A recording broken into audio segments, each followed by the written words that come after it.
Primero, bienvenido, and thank you to our hosts and everyone who have put this wonderful event together. I'm honored to share insights with you today about where we are in the macroeconomic environment, some risks and opportunities that we see.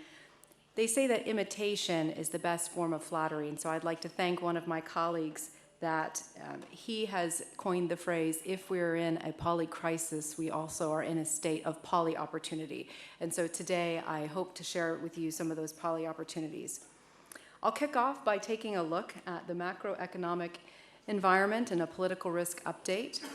I'll then take a look at lack in context. What does that mean for the region, opportunities and risks? And then what are the opportunities that we have as a world in a volatile environment?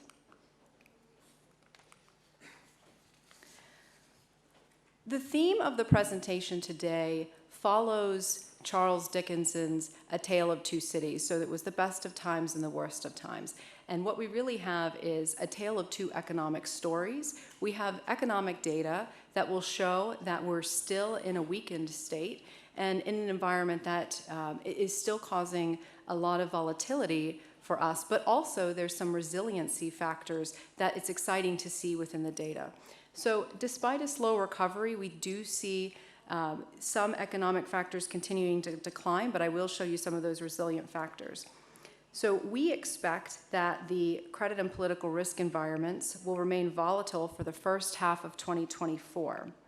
And just recently in October, the IMF, it cut its 2024 forecast to 2.9% growth from 3% growth. They're expecting that advanced economies will decelerate, as well as emerging markets, although albeit at a less pace. And on the good news is they do expect that inflation, both headline and core inflation, will continue to slow. So as a result, we do see data that supports a soft landing.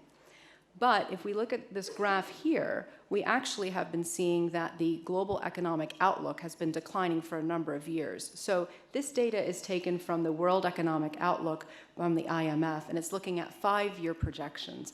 And so at the very left, we see in 2008, so in the middle of the global financial crisis, we already saw a 5-year outlook that was at around 7% for emerging economies, 5% for the world, and 3%. So this was in 2008, what they expected in 2013. But moving on to the next data point, we look at the 2013 outlook for 2018, and we're starting to see this slow decline. So while we might have not have been feeling a volatile economic environment or a declining or decelerating environment, this is what the economists were already projecting, is seeing that slow decline.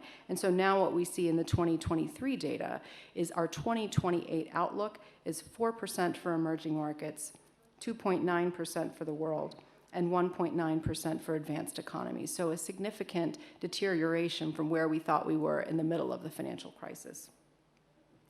So in the second half of 2023, we see several factors challenging businesses as they prepare for the year ahead, but we also see signs of clear resilience in the economy.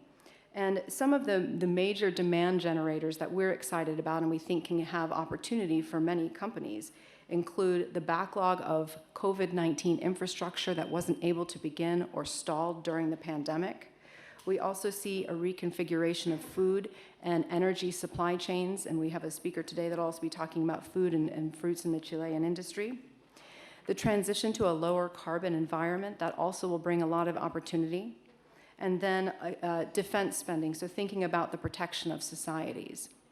Some of the risks, though, that we see to our economic outlook for 2023 and 2024 include the deepening real estate crisis in China, and that will pose a significant risk to the global economy.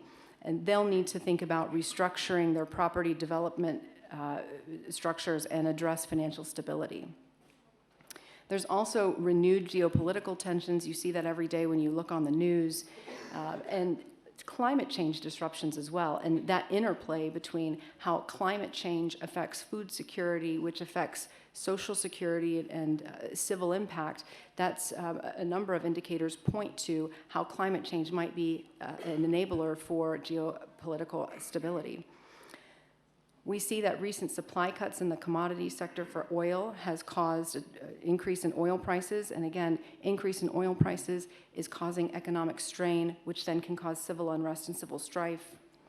And then, of course, as inflation remains high, we are seeing it taper down, but that's a difficulty that contributes to an economic environment that's more difficult for countries to get through the challenges. So while we see many countries facing fiscal challenges, we also see that a number of countries have done a lot of work to improve what they have, the levers that they've pulled with their central banks in order to make them more resilient. So there's a survey that's conducted frequently from the World Economic Forum. It's their Chief Economist Survey. And in this survey, they survey a number of analysts and economists and asks them various questions. And so while we think that the recession, and while they think that the recession concerns have eased, there's still some uncertainty and pockets of weakening. So 61% of the economists that were surveyed in the most recent Chief Economist Survey believe that the global economy will weaken in the coming year. And as we take a look at the graph, a darker blue means that there's a stronger expectation for growth. Lighter blue means that there's a weaker expectation of growth, in their opinion. And when we think about that tale of two stories of positive and negative indicators, I'll give you some of the underlying statistics that fed into this data of how they view various regions. So expectations for 2024, I'll give you the percentage of yes answers. So 93% believe the pace of interest rate rises will slow. That's a good thing. 90% believe that geopolitics will be a source of global economic volatility, on the negative side. 86% believe the worst of the global inflationary surge will have passed. That's good. 85% believe lending conditions for businesses will tighten. Typically negative, although if there's been too loose of economic lending conditions for businesses, this could be a good thing. 79% believe domestic politics will be a source of global economic volatility. So thinking about the internal politics of a country driving the macro relationships and the macro decisions that they make. And then, could be negative. And then 68% believe labor market conditions will loosen in advanced economies. So we see that interplay of where we have a negative economic data or negative outlook, we also have the positive outlook. The respondents continue to see strongest growth in Asia ex-China over the period of 2023 into 2024, as long as China can handle their deflationary pressures. In the US, their outlook has improved, and they think that there'll be moderate to strong growth in the US. In Europe, 77%, though, still believe that there'll be weak growth this year. So as you think about, as you're investing and selling into some of these markets, where will the economists be projecting growth, more growth opportunities? In emerging markets, though, the data is a little bit more volatile. They think there'll be weak demand from advanced economies, which will then have an impact on export-dependent countries. And I'll have a slide later on this, but looking at that political and policy uncertainty, how internal politics and internal policy is going to affect macro and external. We'll take a look at that, but that'll be a major theme throughout 2024, especially as a number of the world's largest economies head to the polls. And specifically to LAC, looking at some data according to the IMF, so economic activity in the 5 largest Latin American countries, Brazil, Chile, Colombia, Mexico, and Peru, it's been slowing due to weaker private consumption, although still growing at a rate close to his historical average. So again, that positive and negative scene, we're seeing signs of resilience there. And the slowdown can be attributed in part to monetary tightening. The key external risks for Latin America, in their opinion, include the possibility of lower growth with important trading partners, including China, especially if we see a slowdown in China, and that could have a significant spillover effect. The region is also vulnerable to commodity prices, which on the one hand, if imports are cheaper, that can be a positive, but on the other hand, if the exports are less expensive and the prices are deflated, then that affects the local economy. And then according to data from a recent survey that we've done with insurers and rating agencies, the sectors most at risk for insolvency across global markets include media and entertainment, consumer products, healthcare, and real estate, of course, especially in the commercial stage. Another important factor in our macroeconomic view is on inflation. And so continuing with the data from the Chief Economist Survey, while inflation has moderated, it's still at a level that's high and it still is persisting. So again, taking a look at this graph, those that are on the right-hand side with darker blue, high, very high, the expectations for inflation in 2023 by geography, and those on the left-hand side or the lighter blue is very, very low. So despite a decrease in both headline and underlying inflation, they remain still at concerning levels. That's a difficulty for many countries, although we are seeing signs of improvement. Given tight labor markets, there's a risk of inflation becoming more entrenched, which may mean that central banks need to be more aggressive and more assertive in trying to stabilize the inflationary environment. And while we've seen a decrease in headline inflation rates, some of this has been attributed to base effects, where the sharp increases in the 2022 data has rolled out, so that's helping the calculation look a bit more positive. But we're also seeing the tightening of monetary policy, improved supply chain connections, stable food and energy markets, and deflationary pressure also weakening the inflation rate. Although the IMF has warned that approximately half of the world's economies will not see a decline in core inflation this year. That was according to a study that they put out later this summer. And additionally, they think that the inflationary outlook, it's going to potentially be susceptible to shocks in the global economy. So despite the decrease in headline and core inflation rates, inflation is remaining stubborn in a number of countries. And the threat of an unforeseen commodity price spike will linger over the course of 2024, as a surge in food or energy prices could upset the fight against inflation. But back to, again, this theme of a tale of two stories, of the best of times, the worst of times, the good and the bad. There's a number of economic data that shows that we are making some progress, and some of the fear that we've had may actually need to turn into opportunity. We may not be as bad off as we think. So this first graph, the City Economic Surprise Index, this is an index that measures economic data releases and whether it beat or underperformed the expectations of the analysts and the economists who gave their point of view.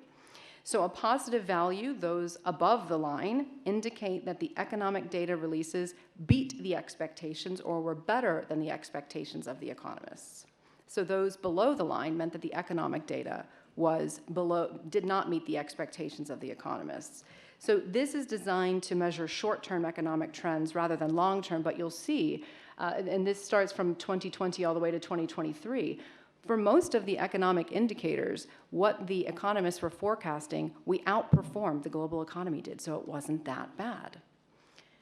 Then at the bottom, we have another graph here. This is from the New York Federal Reserve, and this is their Supply Chain Stress Index.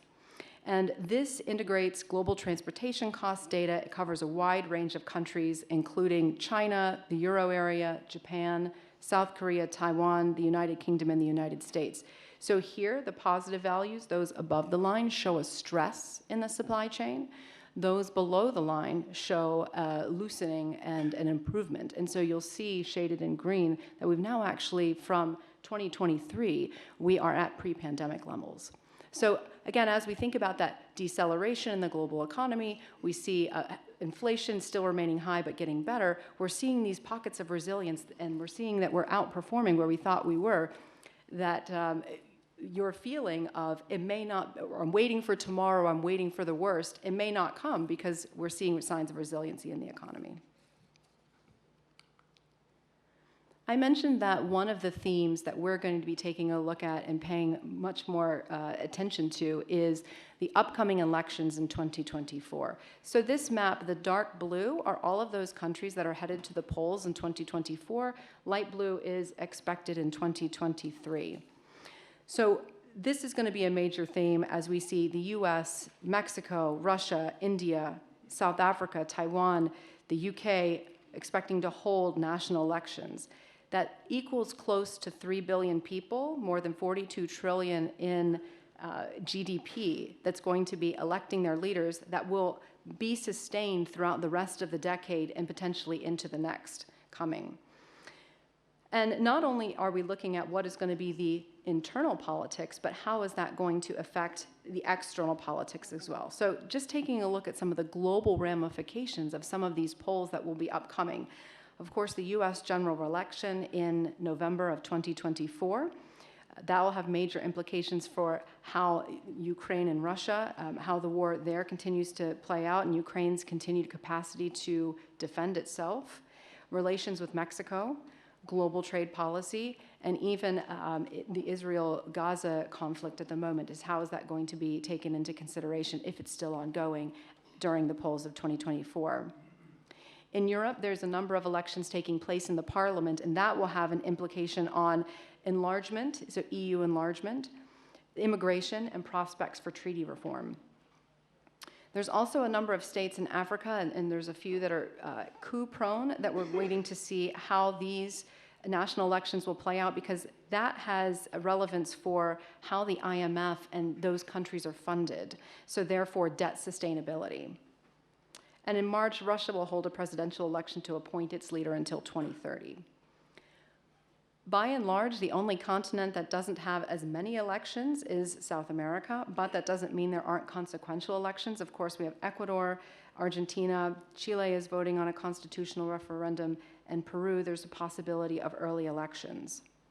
So Marsh's data and Marsh's view, we have a global risk index that takes a look at civil unrest, terrorism, the risk of strikes and riots, and what we're seeing in our data is that those risk factors are already elevated, and we think that those will continue into 2024. But another interesting trend that we're watching along with the elections is the impact of artificial intelligence, AI, on the elections. And so, again, we also see that tale of two stories, is there's a way that AI can enable elections and enable information, or disrupt elections through disinformation. So according to some recent research by Bloomberg, they feel that AI will be very significant in elections outside of the US, but it can have a positive impact. So helping people participate in the political process, especially in African countries, through the technology to translate information and to help keep the populace aware of changes in policy or the candidate's position. Also, they feel that AI can be leveraged to help with voter education, and making sure that AI is helping them be aware of how the different policies can impact the families. So while we see positive effects of AI, there's also negatives, especially when it comes to misinformation and disinformation. So when we think about the interplay between misinformation and disinformation and societal polarization, those have the ability to inflame one another. So those societies that are continuing to be fed information that creates this loop of one-sided view, or disinformation that is creating a one-sided view, has the potential to create a further widening in societies. And so if the legitimacy of the elections are called into play because there was too much information or misinformation or disinformation, then it's possible there will be confrontation and conflict following. And also, too, when we take a look at foreign actors using artificial intelligence, what is going to be the impact of that interference? And so thinking about significant escalation, deterioration of relations, strengthened sanctions regimes, cyber offense operations, and spillover effects. So there is a concern that AI might be a disabler when we think about local policy. So just some ways that AI, though, can be helpful or hurtful in an election. Generative AI can be used to impersonate election officials and create fake election documents. So this, of course, poses a threat to the election infrastructure of how people believe if the process is free and fair. AI can be used to create more sophisticated phishing attacks, making it harder to detect and defend against them. AI-enhanced malware can give attackers more powerful tools to disrupt election systems. AI can be used to create deepfakes and spoofed official websites. And this, of course, further undermines the trust in elections. And open records requests can be misused to disrupt election officials work, and AI can make it easier to generate large volumes of requests. So even though in the past we haven't necessarily looked at the impact of AI, because it has the ability to potentially shape or change the election or the electoral base within certain countries, especially those that are going to the polls in 2024, which will then be in power until 2029, 2030, and beyond, this is a significant risk area that we'll be watching.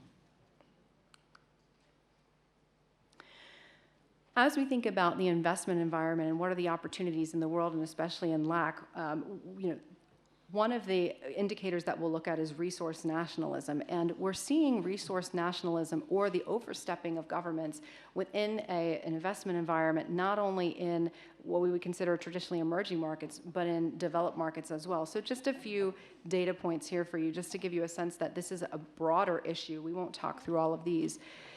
In Canada, following a lawsuit, hundreds of members from First Nations communities marched in Toronto to protest Ontario's decision to permit mining in sacred regions.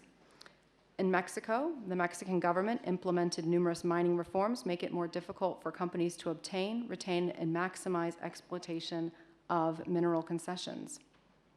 In Australia, Australia's Environment Minister blocked a coal project following a trend of increasing concern over mining's effect on Aboriginal rights and the environment. And in Turkey, we had the Alamos Gold began arbitration proceedings against Turkey, which accused the firm of breaching international environmental law and the Turkish government refused to renew their mining concession. So we see this reaching into the investment environment by governments, and that's going to be a period of concern, especially for those in the extractive industry. However, what we haven't overlaid here is the impact of war and conflict. So we're in a period of heightened conflict, and incidence of state-based armed conflict has risen to its highest level in recent decades. And obviously, the complications and knock-on effects are troubling. So multi-state actors, whether they're behind the scenes or out in front, are increasing the incidence of raised arms groups, regional instability, and world reordering along political, ideological, and religious sides. Further, the goalposts have moved in the resolution process, so no longer are multi-state actors such as the UN or the US, along with our allies, shooting for peace. They're actually shooting for a ceasefire. So instead of dealing with the underlying undercurrents of why the conflict started in the first place, a ceasefire is enough. And so what that means is that while you might have a period of stability now, that doesn't mean that it'll be stable moving into the future, because peace and resolution wasn't the outcome that they were looking for in the first place. So taking a look at LAC in context, I think there's a lot of positive indicators that will show that there's a resilience in the economy. So one, if we take a look at inflation, Argentina being the obvious outlier, but ultimately the inflation environment is looking positive. It is improving in LAC. Economic growth in Latin America and the Caribbean, though, is slowing down due to tighter policies and a weakening external environment. While we're seeing headline deflation decreasing as a result of monetary tightening, there's reduced fiscal stimulus and lower external price pressures. These are good things. Banking systems in LAC have remained relatively healthy despite rising interest rates, but credit in the private sector has been decelerating. The projections is that the economic growth will decline further in late 2023, but stabilize in 2024, and inflation is expected to gradually converge towards the central bank's targets. And some of the downside risks to the progress that LAC has made over the last few years include changes with commodity trading partners, commodity price volatility, inflationary shocks, financial market turbulence, geopolitical tensions, social tensions, and climate-related shocks. But some of the upsides that we see as well is a more benign global environment, a faster than expected decline in inflation, and an ability to be more resilient when these shocks occur, and growth in green minerals and energy sectors. So the energy transition offers an opportunity, especially for mineral-rich countries in the region, but they need to make sure that they've put together investment-friendly infrastructure. So some of the key external downsides risks, just taking a deep dive into LAC. The lower growth in key trading commodity partners, including China, could impact LAC through reduced exports, commodity prices, remittances, and tourism. And of course, commodity price volatility causes uncertainty affecting production, investment, and exports. And these global inflationary pressures, such as conflicts or weather shocks, could lead to higher food and fuel prices, potentially causing supply disruptions and external inflationary pressures for countries in LAC. We also see some turbulence in the advanced economy's financial sectors, and so that could tighten financial and fiscal decisions and conditions in LAC, which could trigger currency depreciations, which will increase inflationary pressures. And we just spoke about the heightened geopolitical tensions globally. That could result in higher commodity prices, which we saw with fertilizers and grain coming out of the Ukraine-Russia war. Increased restrictions on capital flows and trade, which will impact LAC's growth prospects. But commodity prices, which have been beneficial for commodity exporting countries, have started to exhibit signs of moderation. So we are seeing some decelerating economic activity in Brazil, Chile, Colombia, Mexico, and Peru, although still growing around the historical average, and that's, again, partly due to the effects of past monetary tightening. So while higher commodity prices could support economic activity in many LAC economies, they would likely exacerbate inflationary pressures. So again, that tale of two stories. However, the situation also poses a risk to stability when the prices of food increase. LAC countries such as Mexico, Chile, and Colombia rely heavily on rice imports and may be susceptible to price spikes as India imposes export bans on rice. So here's an example of an internal policy decision. The price and control of rice exports from India. Right now, those are in place because the Indian population is going to the polls in 2024, and they want to make sure, the Indian government, that they have created the best possible situation for the constituents to vote the government back in. So there's a knock-on effect, though, of that internal policy decision externally. And we do see a significant correlation between food security and political violence, such as strikes, riots, civil commotion, protest, violence, increased radicalization. And so these, of course, will impact the socioeconomic and political environment. We do see strong foreign exchange reserves across LAC, and this is showing, again, that resilience. So many LAC economies have maintained higher volumes of FX reserves. So looking at the dark blue line on top, this is current import cover, and the lighter blue line is the pre-global financial crisis import cover. So you see many of the economies have done a lot of work in order to provide insulation in the event of a major shock. Bolivia is the key outlier here. They have significant gold reserves, but they have been spending down those gold reserves to maintain their currency peg. And the IMF recommends that 3 months is the minimum safety reasonable margin. Again, looking at LAC, so at the beginning of 2023, there was a World Economic Forum Executive Opinion Survey, so looking at the top concerns for business executives and whether or not these have played out over the last 10 months or so. So how true has this been? So the top 5 global risks for doing business in the region as aggregated with all of the countries: rapid and or sustained inflation and cost of living crisis. We've seen that inflation has been slowing in most of the LAC economies, and a closer look at the CPI data in Brazil and Colombia and Chile show that it's been improving. Although there's a number of variations, Chile, as an example, a bit of a roller coaster ride with September and October figures up. So we're seeing, again, ups and downs and volatile, but for the most part, the data is looking improved. Of course, Argentina's CPI numbers are extremely high. It's up almost 40 percentage points since the beginning of the year. So overall, the top risks of 1 and 2, the rapid and or sustained inflation and cost of living crisis, we haven't seen, I think, the worst of what the executives felt that it would be. On digitalization, there's a recent study that shows that according to the Inter-American Association of Telecommunications Companies, a 1% increase in the digitalization index of a country generates an increase in productivity that translates into 0.3% growth in GDP. So it's very important that the digitalization work continues to grow in LAC. Natural disasters, it has been a very busy year. Forest fires in Chile, drought in Uruguay, floods in Paraguay, Argentina, Haiti, and Dominican Republic. So these are playing out, but we haven't seen state collapse. And what do we see for opportunities in a volatile environment? Specifically, some of the opportunities and challenges we see for LAC multinationals, commodities. Everyone is aware, of course, that LAC is very mineral rich. And those prices are expected to remain high or grow over the mid to long term.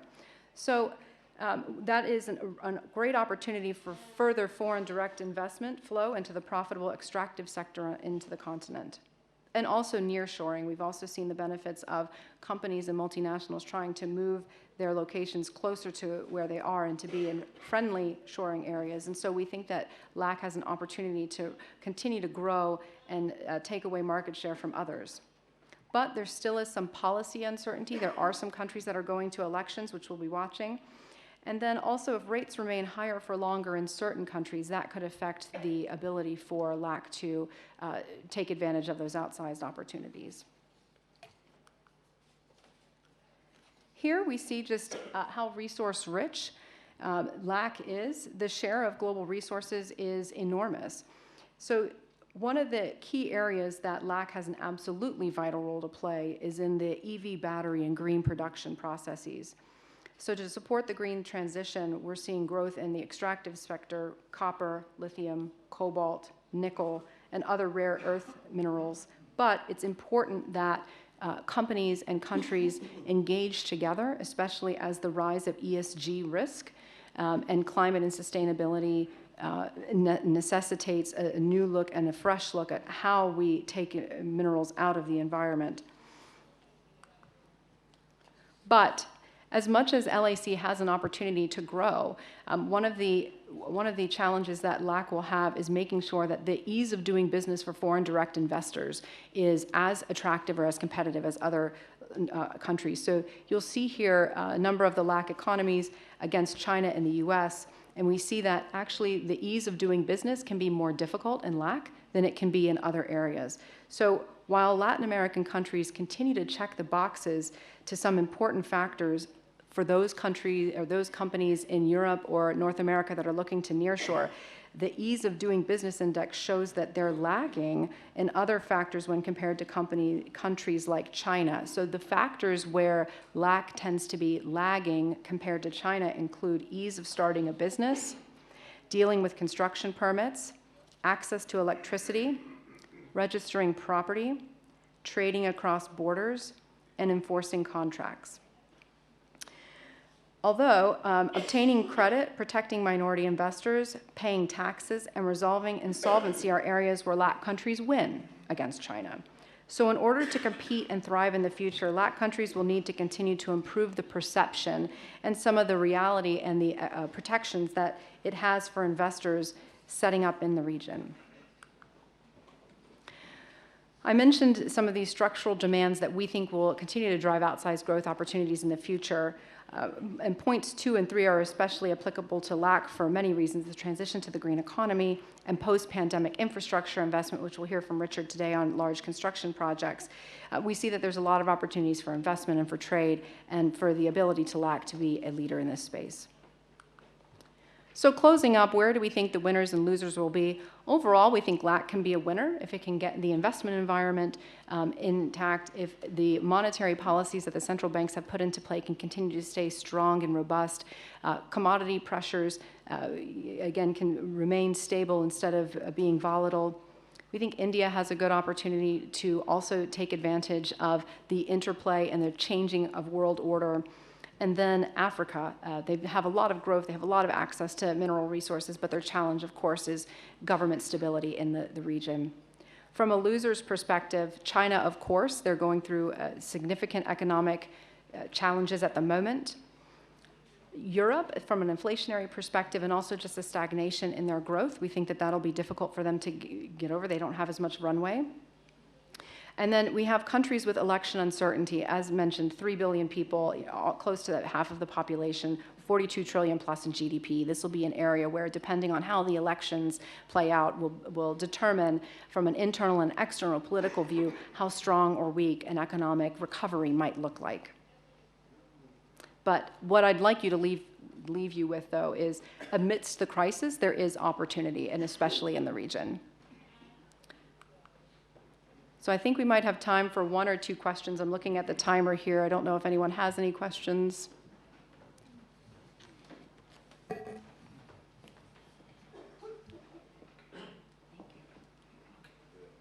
thank you. Ángela? Sí.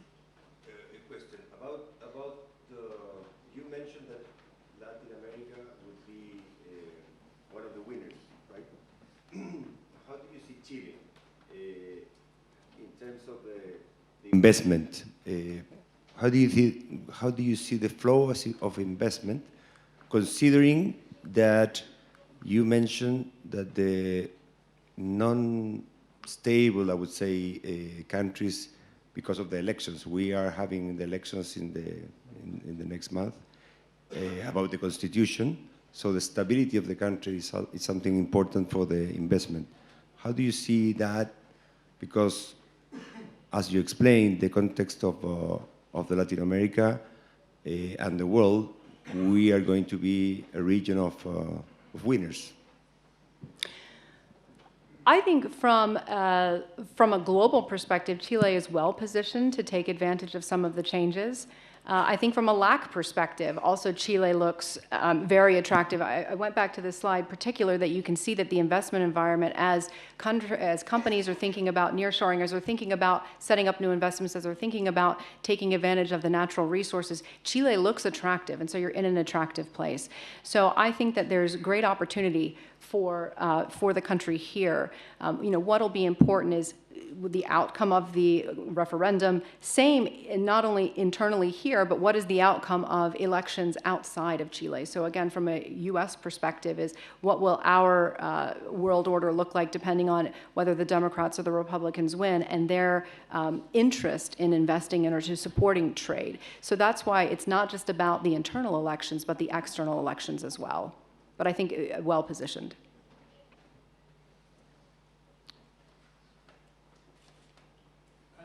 Good morning. Thank you for your presentation. Very interesting. At the beginning of your presentation, you show a graph showing the evolution of the GDP from 2008 to current 2023, and like a sustained declining on the GDP trend. Is there any common factor or repeating factor that is pushing down the GDP through all of these years? So that's a really good question. So the factors are the outlook.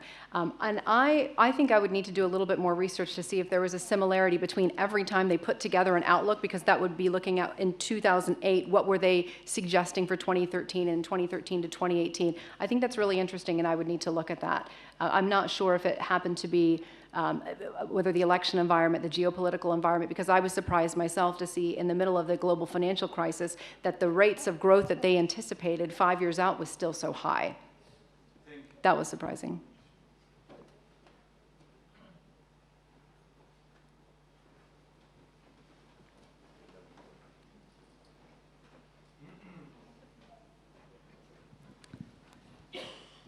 Thank you, Ángela, and thank you for visiting Latin America and Chile. Let me ask you in Spanish. Oh, no. You have the translation system. Oh. Ángela, ¿cómo puede Marsh y el sector asegurador apoyar a nuestros clientes en momentos de incertidumbre en Latinoamérica?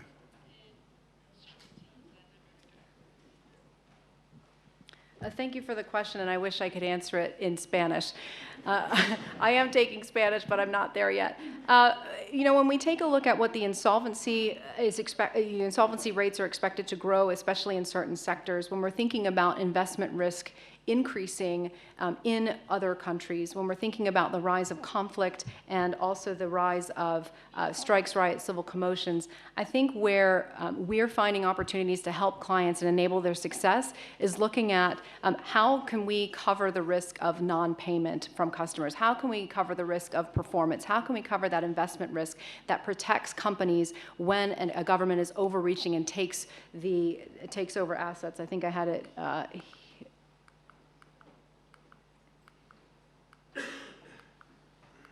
me just go. It was the slide that had the map. I'm not sure where that is. But there are ways that companies can use insurance products to help mitigate risk or to help them trade more than what they were planning on trading. So thinking of enabling success, enabling trade, enabling investment, enabling finance, those are ways that the insurance market and the business market together can continue to grow and make sure that with energy transition, defense, food security, the realignment of relationships, that there's a stability in the future and success in the future. So yes, through a number of different products that clients have access to, we can make sure that trade, investment, and finance continues to flourish and blossom and grow in the future.